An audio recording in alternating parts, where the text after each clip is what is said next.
Hello everyone, a very warm welcome to you all.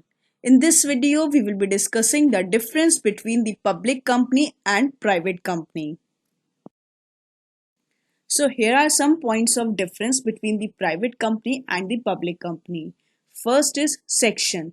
Definition of private company is given under section 2 clause 68 of Companies Act 2013, whereas definition of public company is given under section 2 clause 71 of Companies Act 2013.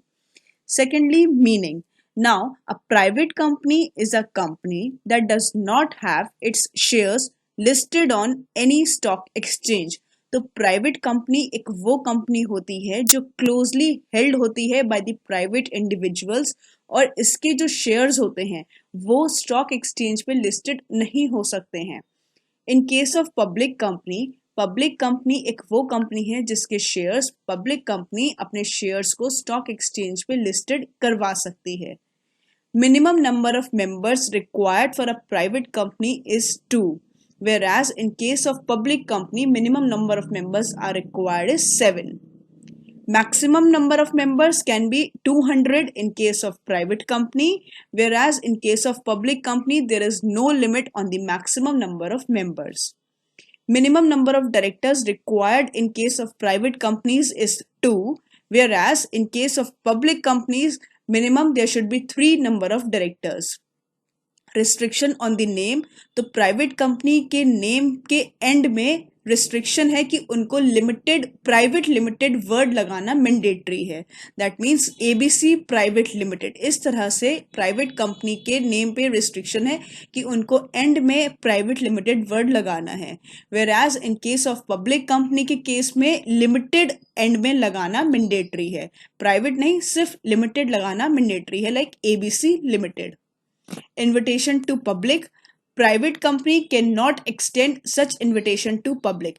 Means private company अपने shares को public में issue नहीं कर सकती है, वो public को अपने shares offer नहीं कर सकती है.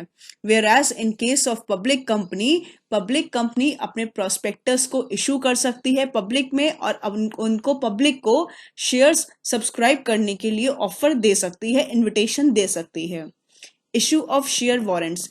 प्राइवेट कंपनी शेयर वारंट्स को इशू नहीं कर सकती है, whereas public company share warrants को इशू कर सकती है. शेयर वारंट्स क्या होते हैं? शेयर वारंट्स एक नेगोशिएबल इंस्ट्रूमेंट होता है जो शेयर सर्टिफिकेट्स के साथ ही इशू किया जाता है. तो क्योंकि शेयर वारंट एक ऐसा इंस्ट्रूमेंट होता है जो किसी के पास भी शेयर वारंट होता है वो बियरर यानी जिसके पास भी शेयर वारंट होता है जिस कंपनी का, वो उस शेयर्स का ओनर बन जाता है. अब क्योंकि प्राइवेट कंपनी के शेयर्स फ्रीली ट्रांसफरेबल नहीं होते हैं, इसीलिए जो शेयर वारंट है वो प्राइवेट कंपनी इशू नहीं कर सकती है.